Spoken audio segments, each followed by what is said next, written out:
There is a moment that has happened to you more times than you've counted, even if you've never spoken about it openly. Your partner moves close to you, unhurried, deliberate. And what follows isn't obligation. It isn't routine. The focus he brings, the intensity, the way he seems to genuinely want to be there, it unsettles something in you because you can't quite explain it. And rather than let yourself receive it, you start asking questions inside your own head. Why does he want this? Is it real? Is something wrong with me for not fully believing it? And just like that, the moment and everything it was offering you quietly slips away. Most women who pull back in those moments do so for one reason. Nobody ever gave them the real answer, not the polite one, not the sanitized one, the actual science-backed, deeply human answer to why men crave this kind of intimacy. And without that answer, confusion takes over. Insecurity creeps in, and a door that should be wide open stays half closed. Well, today, that changes. I'm going to walk you through the real reasons, rooted in neuroscience, psychology, and human biology, why men don't just do this, but want to. And more importantly, what it means for your confidence, your body, and the intimacy you actually deserve. Stay with me. This is one of the most important conversations you can have about your own pleasure. Hello and welcome back. I am the Love Intimacy Coach, and I have spent years in research, studying the intersection of human sexuality, relationship psychology, and female physiology. And the question I hear most consistently from women, the one asked in whispers or in the quiet of a DM, is some version of this. Why does he love doing that? What is actually going on? And I understand why it feels confusing, because most of what women are told about this, if they're told anything at all, is incomplete. Today, I want to give you the complete picture. Science, psychology, and truth. No judgment, only clarity. Let's begin at the beginning. Here is something most people never learn. The human brain is wired to find giving pleasure just as neurologically significant as receiving it.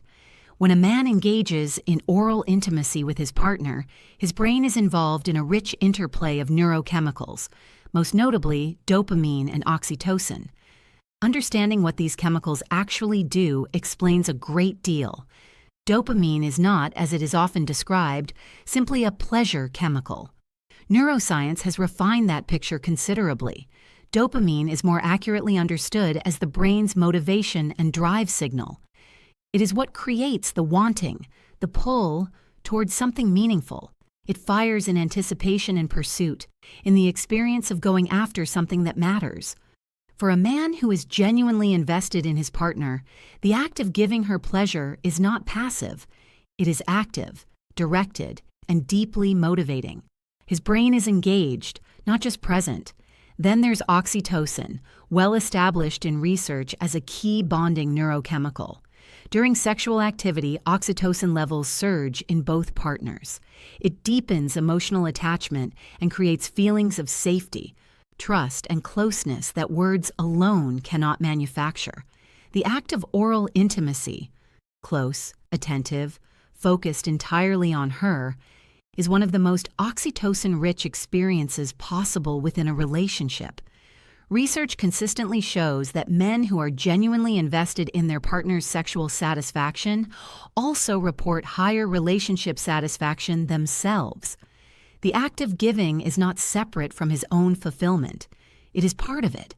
Biology tells part of the story. Psychology tells the rest. The first reason, he feels powerful when he pleasures you. For many men, sexual confidence is not about performance. It is about response. When a man sees, hears, and physically senses that his partner is experiencing pleasure because of him, a deep psychological reward system activates. Think of it as sexual generosity, the orientation of a partner who derives genuine satisfaction not just from his own experience, but from hers. Men who are emotionally invested in their partners don't just want their own release, they derive real fulfillment from their partners. And oral intimacy provides something no other act does as directly: unfiltered feedback. There are no barriers, no distractions, just him and your response. For a man who cares about you, that feedback loop is intensely rewarding. The second reason, it is an act of trust that he is choosing. Think about what oral intimacy actually requires. It requires vulnerability on both sides. As the receiving partner, you are allowing someone access to the most private part of your body. And as the giving partner, he is offering something deeply personal: his time, his attention, his desire. Research in attachment psychology consistently finds that men who initiate and enjoy giving oral pleasure tend to score higher on measures of emotional intimacy and relationship security. A man who loves to go down on you is very often a man who loves to be close to you, not just physically, emotionally. The third reason, he is wired to explore you. Human sexuality is deeply connected to curiosity and discovery. For many men, oral intimacy satisfies a psychological need to know their partner, to understand what makes her respond, what makes her come alive. Men who are naturally curious, generous lovers approach their partner's body as something worthy of attention and care. That is not strange. That is beautiful. The fourth reason, your pleasure turns him on. This is well documented in sexual psychology research. We are aroused by the arousal of our partner. When a man is giving you pleasure and he can see, hear, and feel your response, his own arousal intensifies. Your pleasure feeds his desire, and his desire feeds your pleasure. It becomes a cycle, a feedback loop. He is not doing it for you. He is doing it because your pleasure is part of his pleasure. That is not performance. That is connection. I want to speak directly to something I hear constantly from women who are educated, accomplished, and deeply self-aware, who still cannot relax during oral intimacy because their mind is louder than their body. Does he think I smell? Does he think I look strange? Is this weird for him? Does he actually want to be here? This insecurity is not vanity. It is not weakness. It is the result of decades of messaging that taught women their body is a problem to be managed rather than a home to be inhabited. And it has a very real cost. The mechanism is cognitive, not simply physiological. Masters and Johnson identified it decades ago, and it has been confirmed repeatedly since. When anxiety pulls your attention away from the erotic experience and towards self-monitoring, what researchers call spectatoring, your body cannot fully respond. You are no longer in the moment. You are watching yourself from the outside, evaluating and second-guessing, and that internal observation blocks the very thing that would allow pleasure to build. In other words, worrying about whether he is enjoying it is the precise thing that prevents you from enjoying it. Research on genital self-image, how women perceive and feel about their own bodies in intimate contexts, consistently shows it is one of the strongest predictors of sexual satisfaction. Women with more positive genital self-image experience more pleasure, more orgasms, and more fulfilling intimate relationships. And here is what that research also tells us about the partners who love you. They are not seeing what your insecurity tells you they are seeing. They are seeing someone they desire, someone they trust, someone they want to be close to. A note on scent, because this comes up more than almost anything else. A healthy body has a natural scent, and research on chemical signaling in human sexuality, including studies on compounds called copulins found in vaginal secretions, suggests that natural female scent carries biological information that is meaningful to attracted partners. The evidence is still developing, but the direction is clear. Your body's natural scent is not something to be scrubbed away. For many men, it is part of what draws them in. Please stop going to war with your own biology. Here is a fact that every woman should know, and that far too few do. The The majority of women cannot reach orgasm from penetrative sex alone. Across multiple studies, between roughly 70 and over 80% of women require clitoral stimulation to climax. A 2017 study of over 1,000 women found that only around 18% reported being able to orgasm from intercourse alone. This is not dysfunction. This is anatomy. The clitoris, the primary organ of female sexual pleasure, is largely external and extends internally in a wishbone-shaped structure that wraps around the vaginal canal.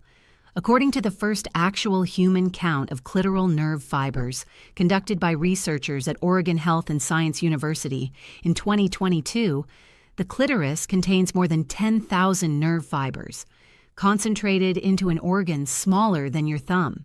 It is the most densely nerve-rich structure of comparable size in the human body.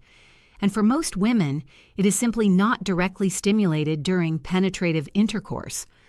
What does stimulate it? Oral intimacy, direct clitoral contact. A large-scale study of over 52,000 American adults, published in the Archives of Sexual Behavior, found that women were significantly more likely to experience orgasm in sexual encounters that included oral sex. The inclusion of cunnilingus was among the strongest individual predictors of female orgasm in the entire data set, more reliable than penetrative intercourse alone by a considerable margin. This is not a footnote. This is the central point. When a man chooses to go down on you, he is not performing generosity. He is giving you the most biologically reliable pathway to the full pleasure your body is capable of experiencing. The men who understand this, who have learned it or who are intuitively oriented toward it, take pride in it. They see oral intimacy not as a prelude or a bonus, but as something that matters. If your partner is one of those men, I hope you can begin to see what he is offering for what it is, a gift that your body is designed to receive. Knowing all of this intellectually is one thing. Being able to relax, breathe, and actually receive it is another. So here, practically, is where to begin. You do not have to love your body to let someone else love it. You only have to get out of your own way. Practice telling yourself, simply, without drama, my body is normal, my body is healthy, my partner desires me. Say it until it is even slightly believable. That shift in your attention is the difference between self-monitoring and presence. Use your voice. Tell your partner what feels good. Guide him, not critically, but honestly, a little slower, right there. This does not break the moment. For an invested partner, it deepens it. Understand that his enjoyment is real. Go back to everything we have covered today, the neuroscience, the psychology, the biology, and let it settle. When your partner is there and he seems like he loves it, he probably does. His brain is engaged and motivated. His emotional attachment is being strengthened. His desire is being fulfilled. Do not let insecurity rewrite his reality. Here's what I want you to leave with. Men who crave oral intimacy are not acting out of obligation. They are not following a script. They are responding to deep biological drives, genuine psychological rewards, and in many cases, a profound emotional investment in you. Your body is not something to be ashamed of. It is capable of extraordinary pleasure, and the person who loves you sees that, wants to be part of it, and finds real satisfaction in being the reason you feel it. Your insecurities, however real they feel, are not the truth about you.